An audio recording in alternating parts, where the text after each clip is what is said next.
On December 20, 2022, the quality engineer, touch panel suppliers, and relevant personnel organized a production review and discussion.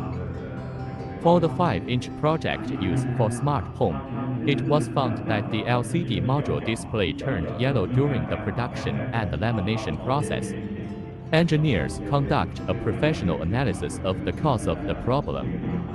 It was determined that the backlight and glass were deformed during production repair and disassembly.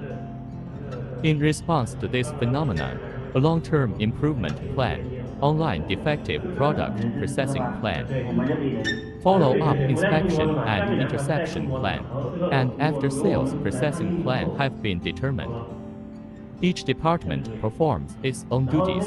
After arranging the implementation of the plan, the sales department feedback the solution to the customer as soon as possible.